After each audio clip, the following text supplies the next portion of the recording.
Hola y bienvenidos al tiempo de Escuela Dominical de la Iglesia Bíblica Bautista El Camino. Me llamo Joel, soy el pastor de la congregación en Santiago, Chile, y estamos en una serie de Primera de Corintios, así que si tienen sus Biblias pueden buscar Primera de Corintios capítulo 7. Estamos en una serie que he denominado La Iglesia que Satanás prefiere. Ahora alguno dirá, pastor, deberíamos estar estudiando la iglesia que Cristo prefiere o la iglesia que Cristo quiere. Sí, lo vamos a hacer, pero lo que estamos haciendo ahora es viendo el ejemplo de una iglesia que no seguía los patrones, no seguía las enseñanzas de los apóstoles y de Jesucristo mismo, y lo que deberíamos nosotros evitar. Por algo, el libro de Primera de Corintios está en el Nuevo Testamento, y es para enseñarnos a nosotros lo que debemos evitar como iglesia. Así que hemos visto ya en este estudio que Satanás ataca a la iglesia porque él sabe que es por medio de la iglesia que Jesucristo tendrá su impacto, tendrá el poder realmente para realizar su obra a través de sus siervos, y es por eso que Jesucristo dice que él edificará su iglesia y las puertas del Hades no prevalecerán contra ella. Pero Satanás igual ataca. Ya estamos preparados, podríamos decir, para recibir los ataques de afuera, del mundo, de las filosofías de este mundo, del pensar de este mundo que no nos conforme a su manera de pensar y sentir. Eso ya lo sabemos, pero a veces no nos damos cuenta que Satanás también es muy sutil y de adentro también ataca a la iglesia y hace que la iglesia se vuelva carnal. El hombre natural, dice 1 de Corintios, no percibe las cosas de Dios porque se han de discernir espiritualmente. Y ya vimos cómo en la iglesia hay cizaña. Jesús lo dijo que habría y que parece ser trigo, pero no lo es. O sea, hay personas naturales que no han nacido de nuevo, tienen la jerga, son parte de la iglesia, pero ellos no son parte de Cristo. No son parte del cuerpo de Cristo porque no han nacido de nuevo.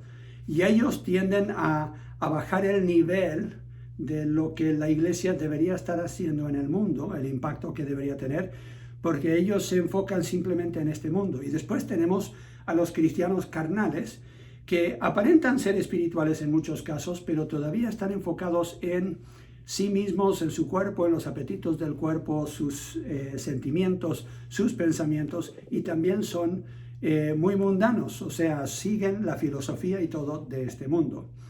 Y entonces tenemos que ver nosotros la característica o las características. Yo he designado 20 de este libro.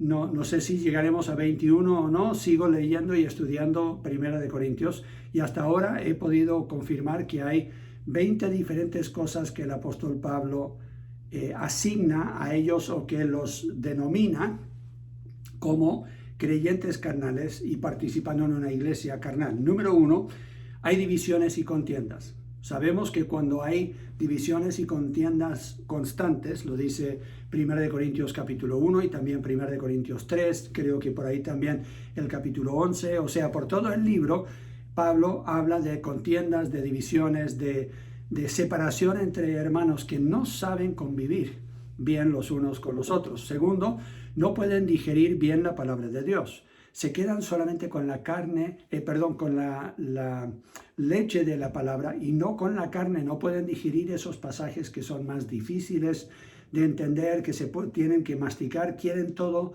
triturado y presentado en una forma fácil. Número 3, edifican su vida, pero solo para aparentar lo que realmente no han alcanzado todavía. Y lo vemos en 1 Corintios 3, donde dice que deberíamos estar edificando sobre el fundamento que es Jesucristo. Deberíamos edificar cosas que perduran, o sea, el oro, plata y piedras preciosas, y no simplemente las cosas que pueden aparentar, pero que se van a quemar en el fuego del juicio de Dios en los últimos tiempos. Así que ellos simplemente edifican para apariencia. Número 4, son sensuales, no santos. O sea, no se han separado aún de este mundo, se dejan guiar por sus sentidos, por los 5 sentidos, lo que desea el cuerpo, lo que desea su mente, y no están consagrados a Dios para ser guiados por el Espíritu de Dios. Número 5, se creen sabios, pero esa sabiduría más bien es de este mundo y no es la sabiduría del cielo, no es la sabiduría que da Dios. Número 6, juzgan, pero no disciernen bien las cosas, juzgan lo que no deberían juzgar y dejan de lado el juicio que deberían estar empleando para ver el fruto real de la vida de personas que no están siguiendo al Señor. Número 7, no reciben la corrección de los líderes que Dios ha puesto en la congregación.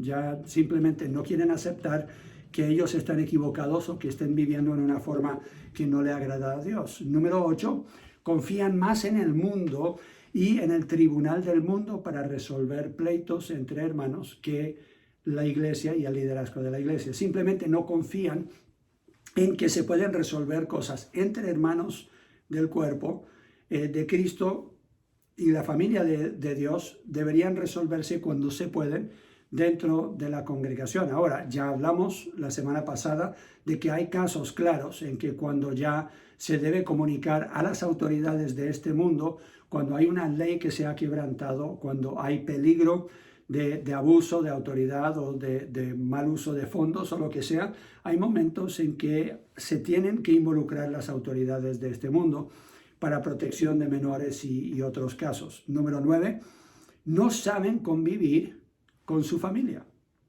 No solamente no saben convivir en la familia de Dios, pero tienen problemas también en convivir con su propia familia. No saben cómo hacerlo porque en este tiempo, cuando Primera de Corintios se escribió, el núcleo familiar tenía los mismos problemas que estamos viendo hoy día en nuestro mundo, donde no hay una clara definición de quién tiene la autoridad, cómo se deberían criar hijos, cómo deberían tratarse los esposos. Había simplemente un desorden tremendo. Entonces, ellos como iglesia le escriben al apóstol Pablo y le preguntan qué debemos hacer en este caso y en este otro caso, y es ahí donde vemos 1 Corintios capítulo 7.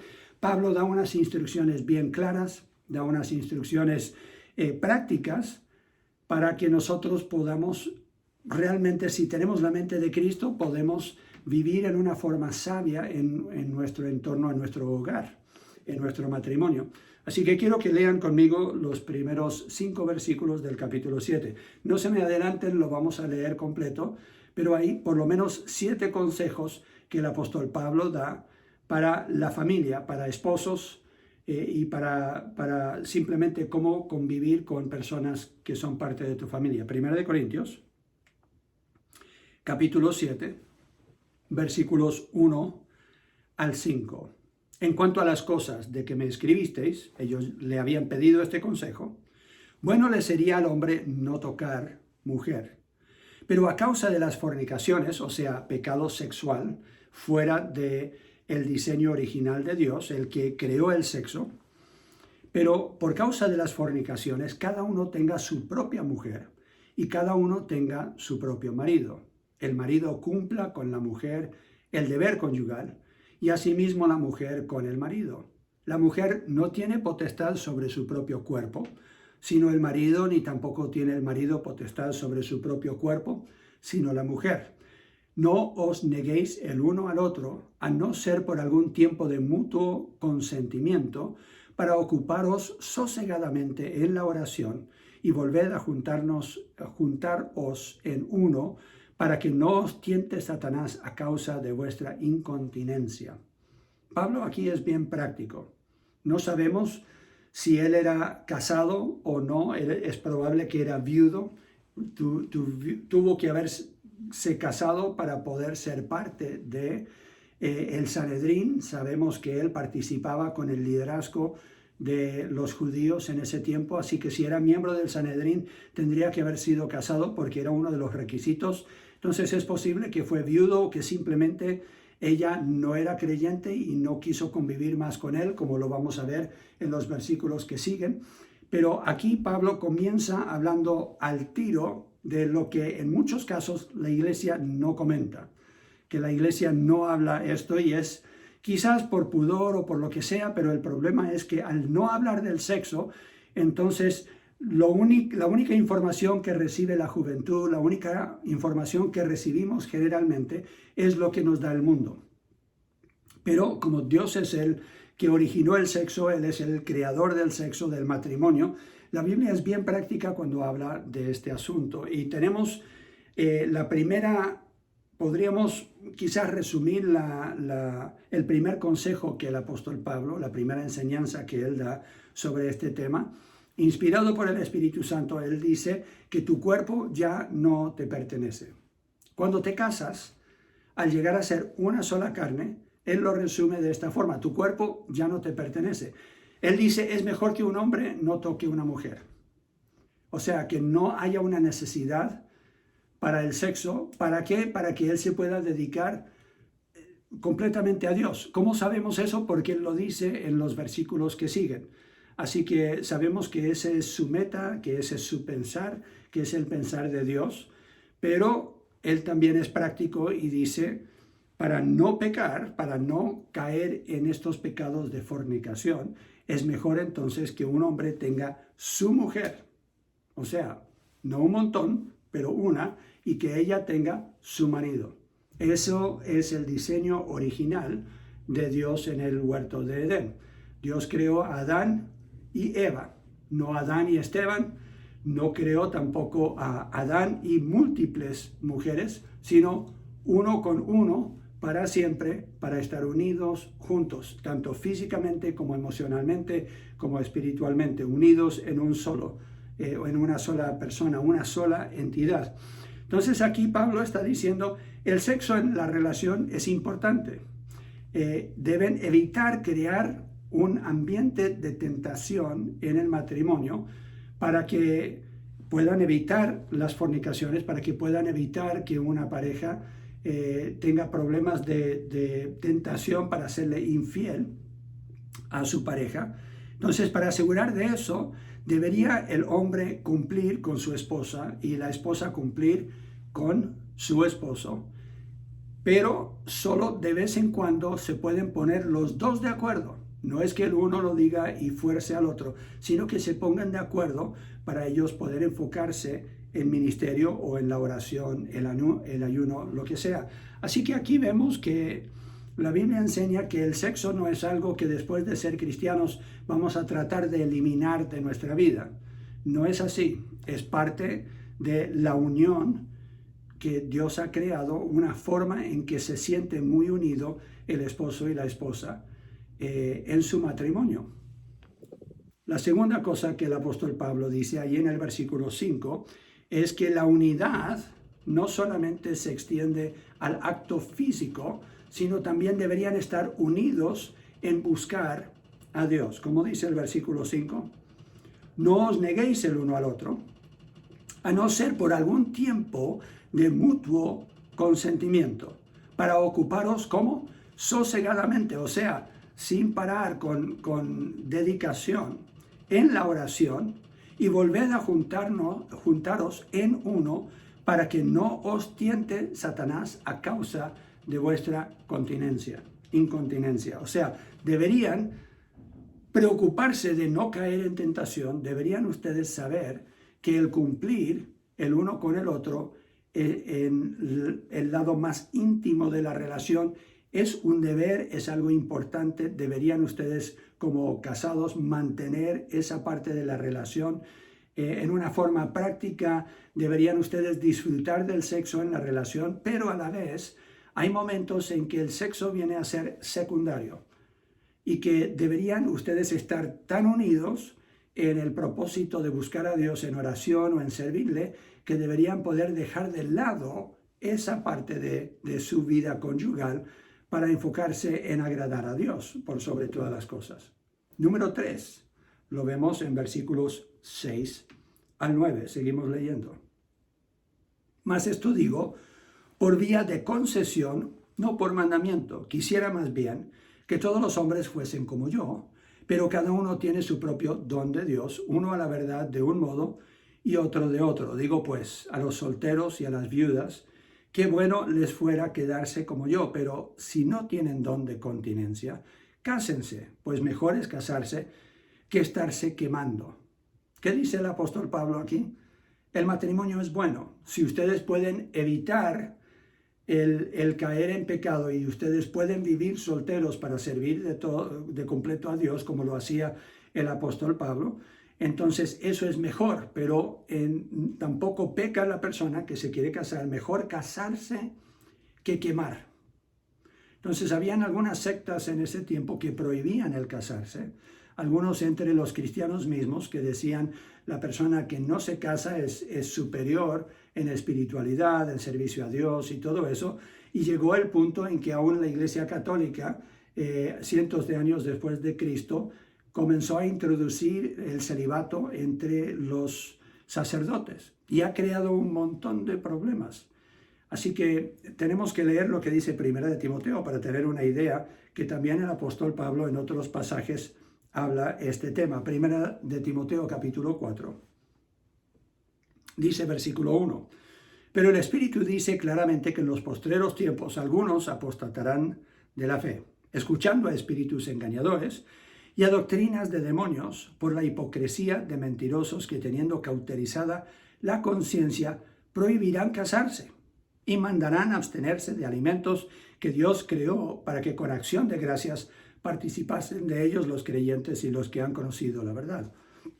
Esto era parte del problema de que algunos judaizantes que querían volver al judaísmo, decían, está bien que seas creyente en Cristo, pero tienes que volver a cumplir también la ley. Algunos de ellos iban al extremo de prohibir ciertas comidas y a la vez prohibir el matrimonio. Entonces, sabemos que algunos grupos pequeños de cristianos le siguieron esta doctrina falsa a estos falsos maestros y se volvió como un punto de orgullo entre ellos, que ellos podían convivir con personas en el cuerpo de Cristo sin necesidad del sexo y sin necesidad de casarse, sin necesidad de procrear, tener hijos y tener una familia. Todos esperando la pronta venida de Cristo, y entonces ellos pensaban de esa forma, estaban agradando a Dios. Pero en 1 Corintios, Pablo claramente dice, no es pecado que ustedes se casen, pero sí es posible que ustedes sean como yo, dice el apóstol Pablo, y no estén en un matrimonio y puedan así servir a Dios. Está bien, pero la regla es clara. Cásese si va a quemar, o sea, si va a arder sus deseos y no los van a poder controlar, entonces mejor se casa. Número 4, los versículos 10 al 16. Mejor sufrir en un matrimonio que no sea equilibrado que separarse. Versículos 10 en adelante dice, pero a los que están unidos en matrimonio mando no yo, sino el Señor, que la mujer no se separe del marido. Y si se separara, quédese sin casar o reconcíliese con su marido, y que el marido no abandone a su mujer. Claramente está estipulado, y en muchas iglesias esta regla no se sigue. ¿Por qué? Versículo 12. Y a los demás yo digo, no el Señor, si algún hermano tiene mujer que no sea creyente y ella consiente en vivir con él, no la abandone. Han habido más de un caso donde yo he dado consejo a una mujer casi siempre, pero no siempre, a veces es un hombre, que está casado o casada con alguien que no es creyente, que no acepta aun que ellos quieran ir a la iglesia o quieran servir al Señor, que a veces le hace lo que ellos dicen la vida imposible. Pero aquí claramente la Biblia dice que si esa persona no se quiere separar, no se separe.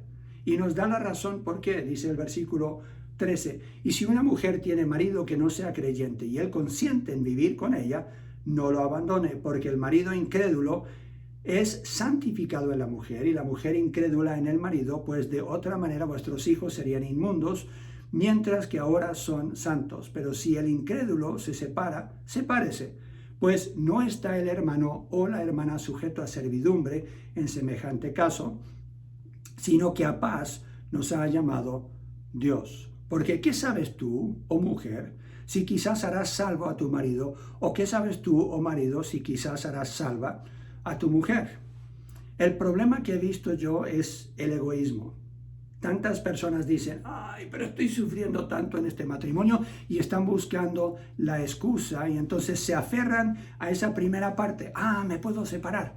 y se quieren separar, y lo que no están buscando es la posibilidad de que ellos sirvan de testimonio para que se salve su esposo o su esposa, o mantener unida la familia para que sus hijos puedan vivir en santidad bajo la influencia de la persona creyente, que tengan las bendiciones de Dios por la presencia de esa persona en la familia que sí cree en Dios. La Biblia habla de la influencia de una persona justa entre los injustos, y que Dios protege aún. Estaba dispuesto, lo que dice la palabra de Dios en Génesis 18 con Abraham, Dios estaba dispuesto a no castigar a Sodoma y Gomorra si encontrara 10 que fueran justos en esa ciudad o en esas ciudades. Y no los encontró, por eso entonces reinó fuego del cielo y consumió a esas ciudades, pero rescató a Lot y a su familia. Así que cuando hay una persona en la familia, por más que esté sufriendo desprecio, por más que lo pasen a llevar, por más que esté sufriendo como Cristo sufrió aún en esta tierra, debería mantenerse en esa relación siempre y cuando ellos pueden vivir un testimonio delante de esa familia para que ellos puedan tener un impacto para bien. Una de las formas en que nosotros mostramos el verdadero amor al prójimo es aguantando abuso, es aguantando que nos menosprecien, es aguantando que aún nuestro marido o nuestra esposa se esté burlando de nosotros por ser cristianos. Así que la Biblia claramente aquí dice, si no hay otra forma, si la persona no creyente no consiente en vivir con el creyente, entonces que se separe y que haya paz, no volviendo a casarse, sino que haya paz, pero si es posible que se reconcilie y que se mantengan unidos en matrimonio por testimonio para que puedan esa persona tener la oportunidad de ser salva. Número 5, versículos 17 al 24. Pero cada uno como el Señor le repartió y como Dios llamó a cada uno, así haga. Esto ordeno en todas las iglesias. Fue llamado a alguno siendo circunciso, quédese circunciso. Fue llamado a alguno siendo incircunciso, no se circuncide. La circuncisión nada es y la incircuncisión nada es, sino el guardar los mandamientos de Dios. Tengamos claro, muchas veces nosotros juzgamos por apariencia, juzgamos por la forma en que la persona viste, si la persona salió de este estilo de vida o no, si tiene tatuajes o no tiene tatuajes, si tiene el pelo largo o el pelo corto, o si viste de falda o de pantalón. Pablo está diciendo, esas cosas ya no son importantes. ¿Qué es importante? Que cada uno guarde los mandamientos de Dios, así de sencillo. De la forma en que recibiste a Cristo, así acepta ese estado y continúa en ese estado. ¿Qué dice el versículo 21? Versículo 20. Lo resume perfectamente este número 5 que estamos viendo. Cada uno en el estado en que fue llamado, en él se quede. ¿Fuiste llamado siendo esclavo? No te dé cuidado. Pero también si puedes hacerte libre, procúralo más. Si te ayuda en tu servicio a Dios ser libre, ya, procúralo. Pero no te afanes, no te preocupes de que eres esclavo. Versículo 22. Porque en el Señor fue llamado siendo esclavo, liberto es del Señor. Asimismo, el que fue llamado siendo libre, esclavo es de Cristo. Por precio fuisteis comprados, no os hagáis esclavos de los hombres. Cada uno, hermanos, en el estado en que fue llamado, así permanezca para con Dios. Creo que es claro que si eres casado, no deberías buscar desligarte de esa relación para poder mejor servir a Dios. Si eres esclavo, si eres libre, si vienes de la religión judía y fuiste circuncidado, si no eres circuncidado, esas cosas ya, las cosas externas ya no valen, no son importantes. Mantente como estás, como el Señor ya te recibió.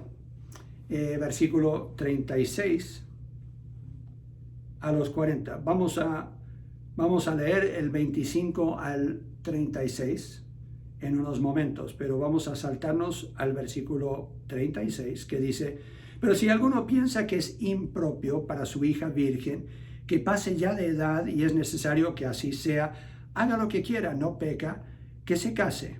Pero el que está firme en su corazón, sin tener necesidad, sino que es dueño de su propia voluntad, y ha resuelto en su corazón guardar a su hija virgen, bien hace. O sea, a los padres, ustedes tienen una hija que se quiere casar, es virgen, está llegando a cierta edad y está diciendo, ya, yo me quiero casar, que se case, no hay problema. Si ustedes creen que es mejor para ella no casarse, ya, entonces denle ese consejo y manténganla en la situación en la que ella se encuentra, el versículo 38. De manera que el que la da en casamiento hace bien, el que no la da en casamiento hace mejor. ¿En qué sentido? En ese tiempo habían muchas situaciones en que la familia sentía la necesidad de entrar en un acuerdo con alguien para casarse con su hija y necesitaban el apoyo económico, ellos sentían la importancia de tener los nietos, todo eso era muy importante para ellos en esa sociedad, pero quizás la persona con la cual se iba a casar la hija no era esa persona adecuada, no era un creyente o no era una persona realmente dedicada al Señor. Así que aquí el apóstol Pablo está dando en términos generales, está hablando de la autoridad que tienen los padres para ayudar a la hija a decidir. Quizás hoy día, digamos, la sociedad en la que vivimos es otra, claramente, pero en el momento lo que tenemos son las instrucciones de Dios a la familia de cómo deberían ustedes tratar este caso, que hay cosas más importantes que simplemente sus hijos se casen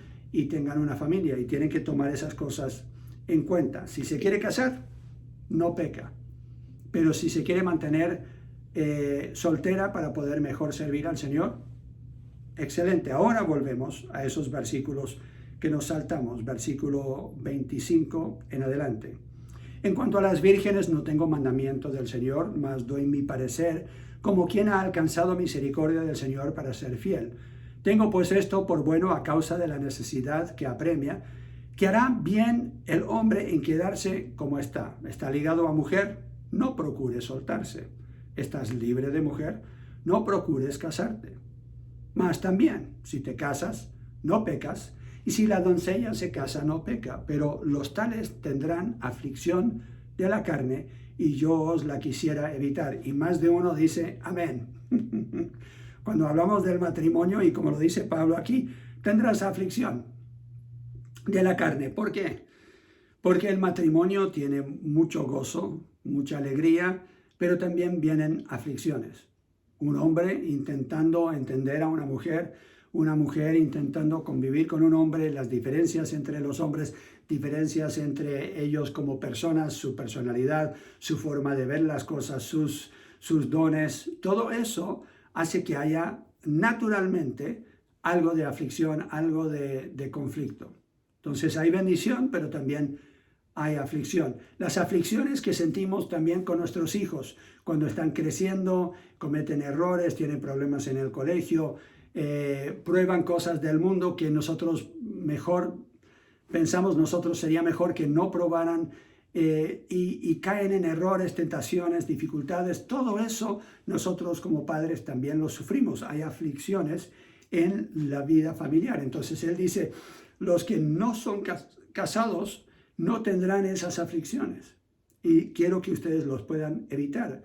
Pero versículo 29, sigue el apóstol Pablo, pero esto digo, hermanos, que el tiempo es corto.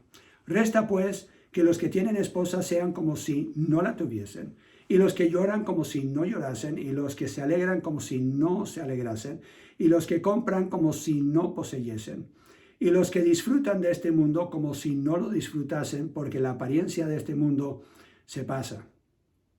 Quisiera pues que estuvieseis sin congoja. El soltero tiene cuidado de las cosas del Señor, de cómo agradar al Señor, pero el casado tiene cuidado de las cosas del mundo, de cómo agradar a su mujer.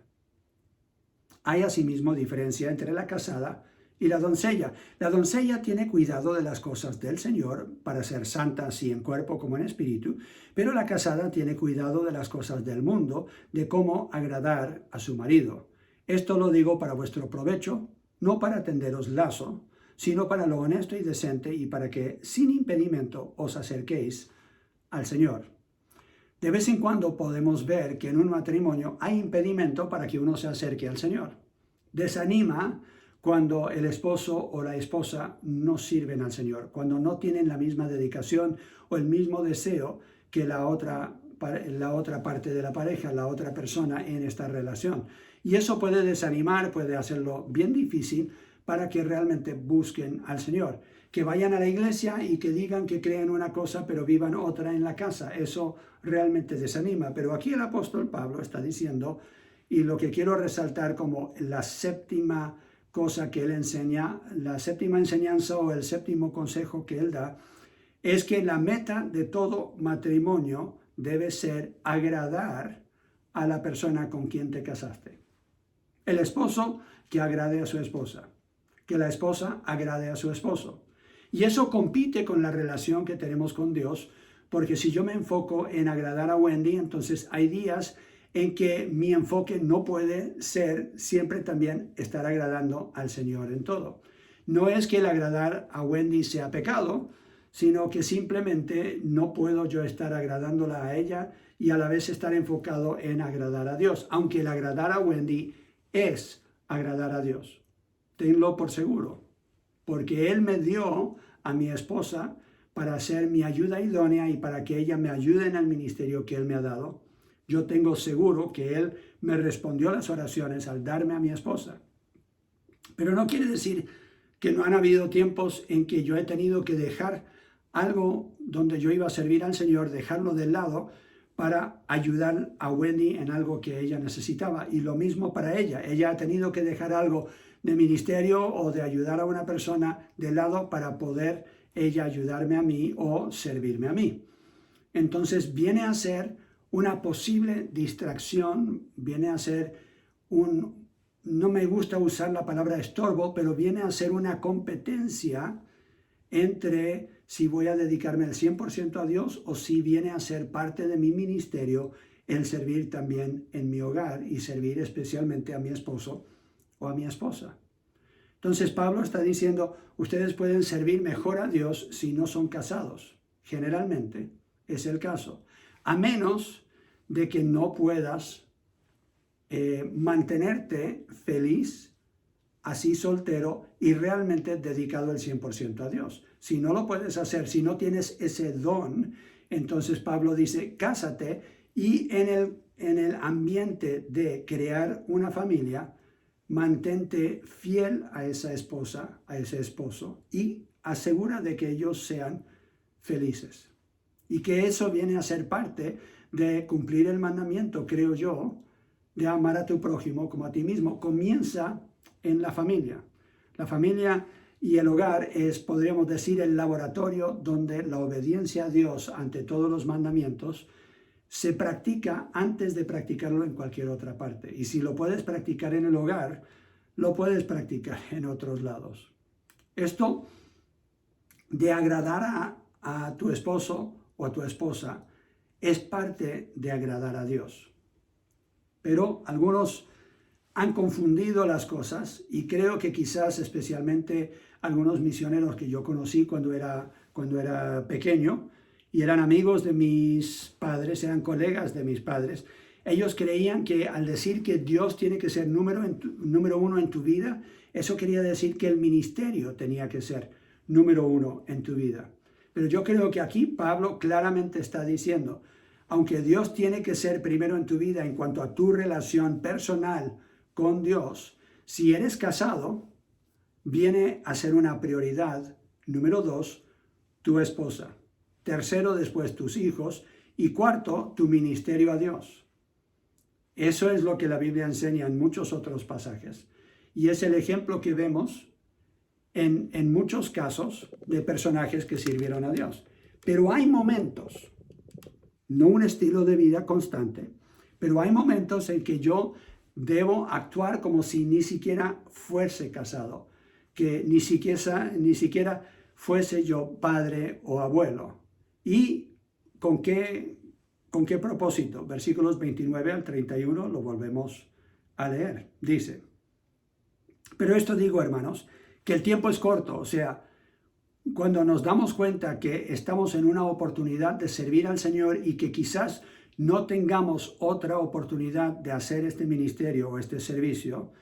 Resta pues, dice él, que los que tienen esposa sean como si no la tuviesen, y los que lloran como si no llorasen, y los que se alegran como si no se alegrasen, y los que compran como si no poseyesen, y los que disfrutan de este mundo como si no lo disfrutasen, porque la apariencia de este mundo pasa. Pablo aquí está diciendo, hay momentos en tu vida en que vas a vivir como si no fueras casado o casada, como si no tuvieras hijos, porque vas a dejar esas cosas de lado y será por un tiempo específico, un tiempo corto, para poder suplir una necesidad o cumplir un ministerio.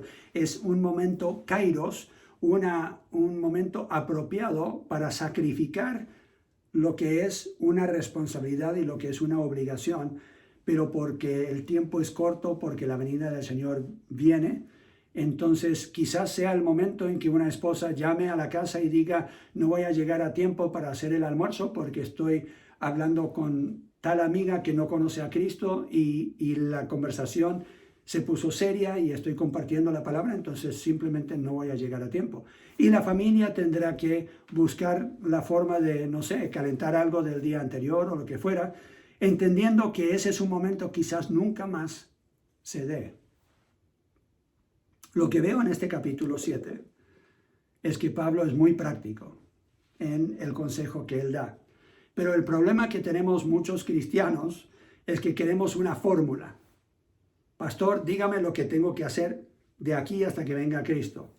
No, lo que nos está dando el apóstol Pablo aquí son consejos prácticos, bíblicos, guiados por el Espíritu Santo, para cada uno de nosotros buscar en sabiduría cómo aplicarlo.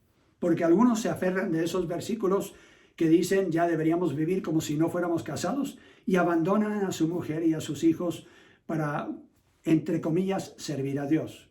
Ese no es el servicio que Dios pide. Leamos claramente lo que dice Efesios 5 y otros pasajes, que al amar nosotros a nuestras esposas estamos mostrando el amor de Cristo por su iglesia, y cuando la esposa respeta a su esposo, que está mostrando el respeto y el amor que tiene la iglesia por Cristo. Entonces, nuestro matrimonio ha de ser un ejemplo de cómo deberíamos realmente amar a nuestro prójimo como a nosotros mismos. Así que no saques fuera de contexto un versículo para justificar tu comportamiento pecaminoso. Piensa bien, con claridad, tómalo en el contexto y pide que el Señor te dé sabiduría para convivir bien en tu hogar, en tu matrimonio, en tu familia. ¿Qué tiene entonces que ver conmigo? Bueno, primeramente tu matrimonio y tu vida en familia son un testimonio de que realmente eres creyente, de que lo que crees y lo que dices que crees transforma tu vida en una forma práctica. Realmente muestras el amor por otros en tu hogar. Número 2, no debes abandonar tus responsabilidades en tu familia y en tu hogar para servir a Dios. Tu servicio a Dios comienza en casa. Pero número 3, existen tiempos especiales, cortos, dedicados a Dios, donde yo dejo de lado tanto mi relación íntima con mi esposa o mi esposo, o mis responsabilidades de agradar a mi esposo o a mi esposa, para yo en ese tiempo dedicado, corto, limitado, pueda yo servir a Dios 100% enfocado en lo que Dios me está pidiendo. Espero que quedó claro con ese resumen. Y ahora es tiempo de adorar a Dios. Muy pronto esperamos poder tener una adoración en vivo, en directo, en terreno, en nuestra iglesia, pero por ahora pido que tomen el tiempo para adorar ahí en sus hogares, en sus casas, con su familia. Pueden prender el televisor y buscar unos videos con los cuales pueden cantar. Algunos de ustedes son músicos, lo pueden hacer en vivo, así que como lo quieran hacer, pero no olviden de darle gracias a Dios y de alabarle por quién es Él, adorarle por quién es Él y alabarle por lo que Él ha hecho, como Él nos ha bendecido. Dios les bendiga, muchas gracias por su atención en esta enseñanza.